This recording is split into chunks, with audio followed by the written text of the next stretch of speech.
this 5 questions is special to me. And no offense to any of the other members of the board, because we all have relationships with and between one another, but I always feel like I can it's like I got Meg to come be on the board, and I don't know how many other people I got to do that for specifically, but like I know 100% that like I'm taking credit for Meg. I love it. No one's ever taken credit for me. That's awesome. Thank you. I love it. Great. That's right. Love it. I will go to my grave saying that it was me, ladies and gentlemen. Sorry. So I'll take it. I love it. So welcome to the 5 Questions Interviews series, Miss Meg Erber from SMS Activewear. I'm so glad that you had the opportunity to spend some time with me this afternoon. Awesome. Me too. As we've done with a number of these, as I often say, we've all come to the PromoCares party at different stages and with different objectives and with different outcomes. So for the listening audience who for somehow, some way doesn't know who Meg Erber is, I should just give a little bit of a quick brief. Yeah. And then, segue into like, how did you end up in this industry and all that good stuff? Sure. So let's see. Graduated high school back in, no, I'm just kidding. I joined the Navy. I love the Navy. I did my time, got out. I went to college, minored in advertising. I actually wanted to get into scientific research and cure cancer one day, and so I had a minor or I was taking some electives, who knows. And then I had to move home. I was going through a divorce. I had 2 small children, and I answered an ad on monster.com, which I don't even know if that's still around, but it was for, the website was called shoebies.com. Okay. Now, if you're not from New Jersey, you would probably have no idea what a shoebie is. No. So a shoebie basically are Pennsylvanians. No offense. No. So if you live down at the shore, so back I guess during the Great Depression, people would travel and go down to the shore, and they would pack their lunches in shoe boxes, and then they would just litter their shoe boxes all over the beach. So they adapted the term shoebies. So they had a website called shoebies.com, and it was like a go-to website for the Jersey Shore. And oh, by the way, if you're in somewhere and they need pens, we also do that too. So I had their very first sale. It was the Sizzle pen by Souvenir Line. Just dated myself. Yeah. And then I took them to the fastest growing distributorship. I think it was for 2 years in a row, but the second year was like runner up. So I'm just going to take credit for that anyway, as any good salesperson would. We're taking credit. We're taking credit right now. Fast forward a couple of years, I ended up at one of the best places I call home, SNS Activewear. I had no apparel training prior to this, but I knew t-shirts. So that first year, I'm like, I'm just going to sell t-shirts. I know them. I'm just going to do it. And then started gaining people's trust, growing those relationships again. And then fast forward, I love this. I've been here for almost 8 years now, which is crazy. And this is home. I absolutely love it. I get to wear all the cool apparel. Actually, everything in my drawer almost is from SNS Activewear at this point. And then everything has like a logo on it or a message or something. So yeah. And I believe Meg's LinkedIn headline references being a t-shirt slinger. Yeah, t-shirt slinger of the East. So, You've never really given up the moniker. You've just expanded your knowledge base over those 8 years. Yeah. At the end of the day, we're all about some t-shirts, which we'll talk about t-shirts a little bit later on in the conversation. But so we are not at the bar. We are not having drinks, but as is prone to be the case when those two things are happening, when we get done with all of our interpersonal discussions, we tend to turn our attentions to like, what's good about our marketplace and what's not so good. And I think I know how you're going to answer this question based on some of what I've watched out of you, but like, where do you think we're doing great as an industry, and where do you think we've got some work to do yet? So my favorite thing about this industry is the people. They're my family. Like when you are a traveling sales rep and you have to go from trade show to trade show to trade show, especially in a specific region, these other reps also have that same territory and they become your family away from home. I have become friends with people from like back in my jetline days that I'm still friends with today. It's like when I was in the Navy, I'm still friends with those people because you just develop those relationships and those friendships and they all become family. The one thing I think that we could do better as an industry, honestly, I think we should have more mentoring. I think that Promo Kitchen is doing a great job.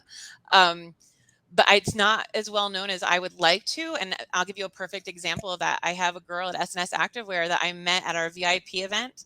She's very new to the industry, maybe a year in. And she called me the other day and she asked me for some advice. She's like, I recently just went remote and I'm struggling a little bit. I lost my mojo. I don't know what to do. I don't know how to, I'm like sending all the emails and blah, blah, blah. I said, you know what? I am going to connect you with Promo Kitchen, that mentoring program.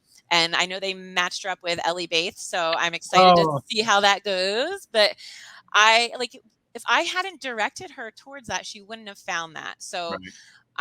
I would just like to see more of that in this industry. And matter of fact, I don't know if you remember, it was 2014. I think you probably started that program. You called me out of the blue and asked me if I would be a part of that. And that was before you left to do those suits or something. my little hiatus. Yeah. Yeah, we all have one. So, Claire, just for clarity, I was not the founder of the mentorship program, but I was one of the very early PK chefs who had responsibility for the program. And I, because of the job that I had at the time, I could like really invest in spending time getting to know the mentors and the mentees specifically. And I was fortunate enough to sort of be able to do a lot of what we do today, where I took what I witnessed the need being on the part of the mentee and kind of would think about my mental Rolodex of who might have the skill set that could potentially help this person with the problem that they've had. And I'll tell you, Meg, that's such an insightful topic when it comes to where we might have an industry weakness, because you and I both, and countless other people that have participated in the mentorship program through Promo Kitchen, I mean, these people are like lifelong friends, and people who've come out of that program have written publicly about how it changed their lives for the positive. And that's amazing. It takes a lot. Yeah, well, and it does take work to do a successful mentorship, but if you have the right framework in place, which Promo Kitchen has it on lock. So, if we could find ways to continue to add resources to what is now just an all volunteer program in order to make it be something even more robust and far reaching within the industry, wouldn't that be a great legacy? I think that would be, actually. That's very cool. Something to think about. Yeah. So I wonder if anybody's listening to this would be, from that community who might want to see about us getting some more resources. So that's cool. Well, and for me, like, I think that's part of what I've watched you do in the time that we've known each other is, you've never stopped being unequivocally who you are. And as we've gotten older and maybe a little bit more mature, a little bit more. Yeah, well, for sure. But being willing to just put ourselves out there in a way that sort of doesn't really care if there's criticism, like we're just going to be who we are. And to me, because you never stopped being who you were, your message and your passion just kept getting sharper and sharper and sharper because you were working at it, right? And for me, I've told you this personally, but I mean, I'll say this for anyone to listen. There's your personal brand, and then there's you as a member of the organization that you work for, and trying to be able to line those up in a way that really works is super hard work. But I feel like you've been able to do that. So like, how did that, like, give me your perspective on this topic. Like, how did you arrive there? Because SNS Activewear allows me to, gives me the freedom to be myself. They do not micromanage me. They do not tell me, they give me all the tools that I need. And then they're like, that's fine, use these tools, but use them in your own way. Use them so it fits your personality, and go and be free and sell the t-shirts. I feel like you have to have that. You have to have good manager team. You have to have good leadership, and because it trickles down. If you're micromanaging your employees, you're really restricting them from being themselves and being authentic. You're Yeah. telling them how to be, and people see through that bullshit. I go into my customers and I treat every single customer like they're my best friend or they're my family, and they see it and they believe it because it is real. And a really quick story. Once we had a VIP event a couple of years ago, right before COVID, and it was probably like my second or third one that I'd been to. And what our VIP events are, SNS Activewear, is that once a year we invite our VIPs in and we kind of do a internal trade show so they get the step ahead on the new products for the following year. But it was it was like the year that I had really started to grow everything and really grow those relationships. And I remember sitting in there right before it opened up and I was extremely nervous. And I'm like, why am I nervous? And I felt for the first time like I was about to encounter, like I was dating a bunch of guys all at the same time and they were all about to be in the same room. And then I was like, oh my gosh. And then I hear in the hallway, Meg Erber's my family. No, Meg Erber's my family. But they were laughing, but I was like, oh my God.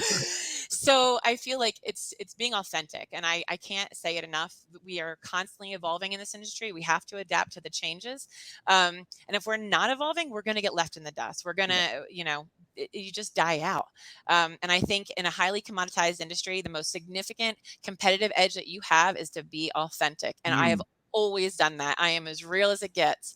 And I think the older I get, the more mature my approach has been. Because before I'm like, let me just get it all out. But I have been very high energy pretty much my entire life. I feel very bad for my parents because I have one of those now. I'm sorry, mom and dad. You get what you deserve, right? But I really feel like the need is there. I think because of SNS and they allow me to be myself. And that's why I've flourished. So I just have to give them the credit for that. They've just allowed me to do my thing. Well, and for me, that was your moment. Like when you got there and they were like, hey, do stuff till we tell you not to. I know. I'm waiting for the slap on the wrist. But there's tons of people who've been offered that opportunity who never really rise to it.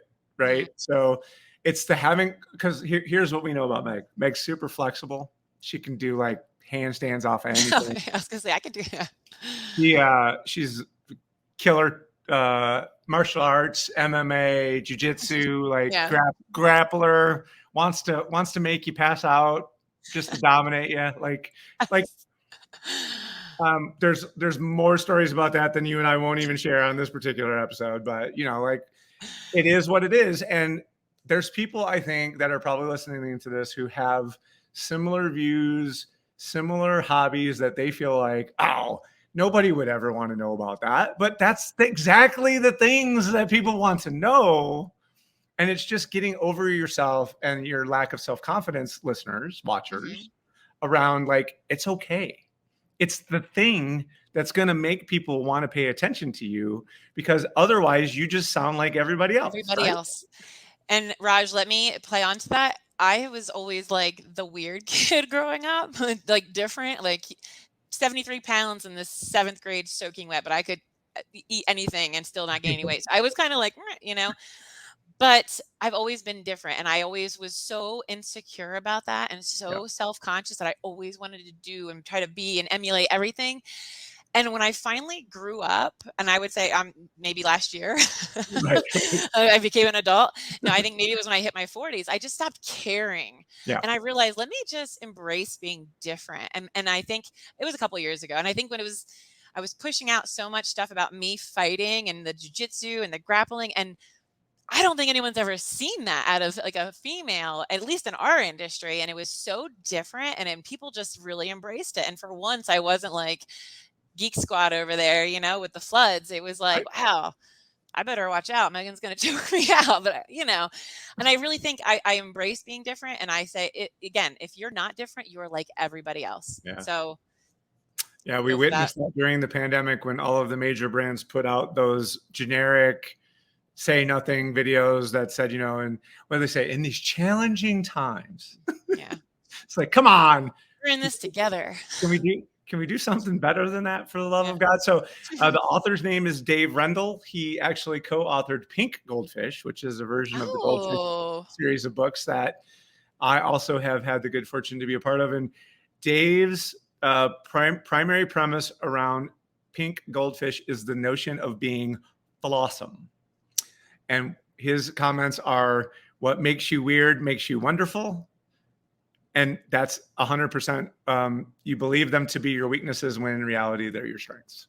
100% believe that. And I Yeah. probably, if you told me that 7 years ago, I've been like, sure, let me try to think that way. Right. But it's true. It Right. really is true. Right. If I could just smack my younger self around a little bit, I'd be like, it's going to be better. It's going to be amazing. Just hang in there. The good news is you stopped listening to yourself and you started talking to yourself, right? And you were able Yeah. to change your mindset in the process because you were willing to not just accept the fact that I don't like how this is and I need to do something different, right? Well, I've always, I took some really good advice from a mentor, Eric Levin, at one point, and he said, always surround yourself with the smartest people in the room. And I continue to do that. And that's what I'm doing on the PromoCares board. I do it in every place I go. I'm going to lead this week, and I'm on a team with the lawyer from ASI, 2 C-suite executives from Alpha Broder, and George Jackson. I'm literally the degenerate of the group. So I am going to absorb everything that I can and just learn from these people and just apply it and just, I don't know. I'm really excited to go. And if selfishly, I'm going there to learn and invest in myself, but I'm also doing it on behalf of the promotional product industry, yada, yada, yada. But yeah. All right. So the good news about your and my interview is there are links to other interviews that either you and I have done or other people have done with you where you've talked about that moment when you were like, oh no, Roger, let me in the door. Okay. So we can link to those. If people really want to hear the backstory, we'll just make that a hot link and like we'll get an extra reference point on the website. Sounds good. All right. So setting the amazing story, go, if you haven't, go do it, but then come back because here's It the was thing. like, you could see it. You could see my, you're like, oh, pick me. So there's other folks, you, me, the other members of the board, will occasionally get approached by people who express an interest to want to like do something like that. So knowing what happened for you, knowing the way that all of that went down, I believe you probably have the best opportunity to provide advice for someone who might want to be involved in that way. Like what advice would you give them? So I give the same advice to everybody about just in general. And I say the answer is no unless you ask, right? We're not going to volunteer you because we don't know if you want it. And if you don't want it, then you're not going to put your passion and your excitement and your enthusiasm and your soul into it. And I was just talking to Stephen McFadden today about this, and he was talking about some paper he wrote, and then his professor gave him a 98 on it and said, see me after class. And he was like, okay. And he was like, why did you do so well on this, but you didn't apply yourself the rest of the time? He's like, to be honest, I didn't really care about your tests and quizzes, but I really liked this project. And I feel like that's pretty general. Like if I am not passionate about something and I don't want to do it, I'm not going to want to do it. So I'm just not, or I might procrastinate. But when it's things that I really enjoy and I'm passionate about, I'm going to put 110% in. And so, yeah, so ask, volunteer, get involved, find something that you're passionate about and bring that to the table, bring it as an idea, approach one of us board members. I mean, we got Scott Pearson, and he is so passionate about this water project, and he brought that to us. And it's really exciting to kind of share passions and then philanthropy and be able to do good, create awareness and action and elevate this industry to what it should be. I feel like, especially for Danny and I, right? From our vantage point, we're the two old guys from the Muppets up in the balcony now, right? Get to just sit up there and observe what's going on in a lot of ways. And I used to say in my regional volunteer career, I would say, don't come for a purpose, come with one. And if you come armed with the thing that you think is your thing, then we're going to be like kerosene for your fire. Because if you come with the passion that Meg came with, and the whole story about Meg, we can't do it next week, but we can do it next year. Yeah. But if you come lit up with that kind of energy over something that you really care about, and if it at all aligns with the pillars that PromoCares has set in place as the things that we want to stand for within the industry, like I think you're going to feel that those people would feel similarly to how we feel, because this is the place and the space where there's really, as far as I can tell, there's not an idea that's too far out there. Because who would have ever thought we would be building water towers in Mexico? Who would have thought? That's Right. insane. So, we keep teasing it, but if anyone's watching these interviews, like, you know what we're going to end with. So we'll get to it. But before we get to that, like part of what I think makes this fun is sort of the embodiment of what we're talking about is For Good, our Mhm. For Good series, because it was your passion and your energy combined with the board's ability to like channel that into Yeah. something that we could turn into what it's turned into, which is, we're going to blast past $100,000 as an organization raised in the last 12, 18 months relatively soon. So like as we are here now, sleep in for good, Ukraine for good, water for good. So Mhm. 1 is an aberration, 3 is a trend. So where do you come out on all of this? Like, now that it's not just like some crazy idea that maybe we might be able to do, but like it's the legit thing, and you having had such important part in making that be a thing, like, what say you, Miss Erber? I think when I joined the PromoCares Board, I remember it was the first time I was in a room with people like you guys, and I was talking and everybody was listening. It made me so nervous. I just felt appreciated. I felt valued. Again, that's something else that really goes a long way. And you guys gave me that confidence because I didn't have that, I think, before joining that. And then the Sleep In for Good was so much fun. Mandy and I had the best time, just all of it. Like, her and I became so close through that. And then we had a humanitarian crisis when the war in Ukraine broke out. So we really felt that it was our almost our job from the industry's point of view to kind of make us not make a stand, but bring the industry together and stand in solidarity for Ukraine. So that's what we did. We were the forefront of that. Yes, there was other people raising money, but we Sure. brought them into it as well, which was really cool. Right. And then with the Water for Good, man, it's just we're just expanding, and we've been using t-shirts per se just to leverage funds to raise. So, hey, here's a limited edition commemorative t-shirt. For your donation of $100 or more, you'll receive one. Well, people they like opening up their wallets, for a good purpose, but when they know they're going to get something in return that kind of commemorates the memory or the emotion that we created, it always goes back. I have so many $100 t-shirts up there. Right. Right. So many. My kids are actually stealing them now because they have really cool messaging on them, which I Right. love, because not everyone wants to wear somebody's logo. But when you Right. have a message that means something, our Ukraine for Good t-shirt, I want to say I was in Maine like last summer, and we were just visiting, and 2 women stopped me and they said, "Are you from Ukraine?" And I could tell immediately when they opened their mouths that they were. And Yeah. they had just come here. They were refugees, and they were shocked to see the support Aw. that they were getting from just a complete stranger. And when Yeah. I told them what we did and how our beneficiary was Save the Children, the one girl just started crying because she had a little sister over I don't remember the details, but I was like, it was a shock value because I don't even think I told the story. I don't know No. how to tell it because I don't even remember it, because I was like, it just happened out of nowhere. It wasn't planned, and it was like I needed that. I think it was a Um, like, keep going, yeah. and it's not like you do this for the pat on the back at all. I think you do No. it to see the change and to see the light in people's eyes, to inspire people to do better. And Yeah. that's why I do it. I love it. I just love helping people, and I love watching people's faces light up when they see the propensity of the stuff that we can do just by leveraging a t-shirt or a water bottle or sunscreen or whatever it is that this promotional product industry has to offer. We have the reach. And then one other tiny, tiny story I want to tell you, because I remember about this, and it has to do with promotional products. I just bought a house in Maine, and because it's in Maine and I'm here in New Jersey, it was kind of crazy. The lady came over and I had to sign all the papers, and we got to talking.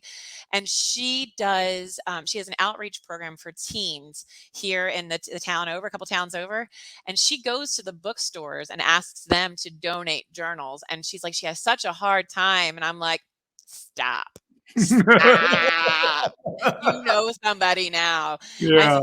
said, "Are you okay with like misprints and overruns?" She was like, "I will take anything." So this just happened. So if anyone has any misprint journals or anything that they would like to get rid of, suppliers, please contact me. I'm happy to pay for the shipping. These are going to go to teens that are they're in disadvantaged communities, and the journaling is to help them kind of, Mm. just an outlet. So I was really moved by this woman, and she doesn't have the money to go out and buy this stuff. So I was just, again, it was just a touch, and I can help her through promotional products. And it's just it's an industry that not a lot of people know about, but we are everywhere. Yeah, that's Can't so hide cool. from us. No, you always, it selfishly makes me feel good. So that's, and I love it. It's always a good feeling. It's so good. It's so good. All right, enough's enough. So we're building water towers. We got a month to go in the fundraising campaign. This is a weird one because we can't really tell the world how much money we've raised so far because many of the participating suppliers who are going to contribute are aggregating it based on sales during the quarter. So if Correct. you were to go to our Give Butter site right now, it may look a little like we're not really succeeding, but au contraire, mon frere, we are doing just fine. And wanted to give Meg a chance to kind of talk to the people about the campaign and your thoughts on it and kind of what you know from your vantage point on the insider there about the success or the perceived success of what you think we're going to end up with. Oh man, I'm like, I don't know, are we going to get anything? And it makes me panic, but I know that there's certain amounts that people have already committed to, but they just haven't been deposited. And we actually had CJ from HIT, and I feel so bad that I just keep using him because there's so many great suppliers that have Sure. donated, but like, ah, he was on the podcast the other day, and I asked him, I'm like, "Where are we at right now?" And they were already at like almost $30,000. So that's a water tower and a half right there. SNS already put 10,000 in. We have Talltex putting another 10,000 in. We've got Raining Rose, Fairware. You guys have already committed to these donations. I think we're going to get a minimum. I think we're going to hit around 60 to 70, if not more. But because I think HIT has so much opportunity with the 2% of all drinkware sales, aside from like closeouts and stuff. I mean, that's their second biggest category next to bags, and it's summer. It is Q2. That is their biggest selling category right now. So I feel like we're going to get a lot out of that. And I'm really excited. And I cry every time I think about it because it's just, they do it because they want to get involved. They want to be better. They want to show the industry that they're, making those steps forward as well. Well, and to me, I think there's two parts of this. So whether we build 1, 2, or 10, it's the fact that we could, Yeah, and 100%. um, it gives us the confidence now to keep going and try to figure out like, okay, then what's the next one? That's the But next what one. but what I think might happen this time is I wouldn't be surprised to see a supplier or two just go, you know what? We're just going to keep that going. Oh, they are. That's what they are doing. I think HIT already said that they were going to keep doing that, which I love, and that's great because you Okay, don't have to give back to us. You can just go right to the right, Planet Water Foundation, or right, actually, since we're set up on Give Butter, that's one thing I will touch on. Since we're not a nonprofit, we're not a 501c3. We don't have the ability to cash checks, and to right. be fully transparent, we don't want to cash them. We don't want Yeah. to have any. We don't want to touch the cash. Nothing. No, nothing. So with Give Butter, we can hook up our beneficiary directly to that. So every donation that goes in there, and because the site is free, 100% of all the donations go strictly to our beneficiary. They're able to cash out whenever. So you can keep using that Give Butter site, and 100% of that donation goes right to our cause, which is amazing. And the site is givebutter.com/water for the number 4 good. And boy, distributors out there, how about your own Give Butter site? And how about your own causes that you care about? And how like this whole thing is nothing but a giant blueprint for everybody to rip off and use to go do for themselves. And we're just going to keep documenting everything and sharing everything that we possibly can to make it as easy as possible for anyone who would want to try to adopt a strategy like this on behalf of their own organization. Because here's the thing, ladies and gentlemen, every time every one of us does it, whether it's $5 or 50,000, it improves the perception of our marketplace. And isn't that really what this is all about at the end of the day? If you can do solids for the world and for the people who live in it, who are in the communities that you serve on behalf of our industry, it's just going to keep pushing positivity in our direction, and it's probably going to make you feel good. So why not? I don't know what the downside is to that, Meg. Do you Yeah. see one? Nope, not at all. Be authentic, be yourself. Find something that you're passionate about, and I just did a pre-recorded podcast right before this. Was about relevant marketing strategies, and I talked about social media campaigns and influencer campaigns and just marketing yourself and your own brand. Yeah. That's what you have to do. This is a relationship building, and this is a relationship industry, and you buy from the people that you trust. And if you're going to sit there and bullshit people, they will see right through it. So be yourself, be weird, be different, but be authentic. That's all.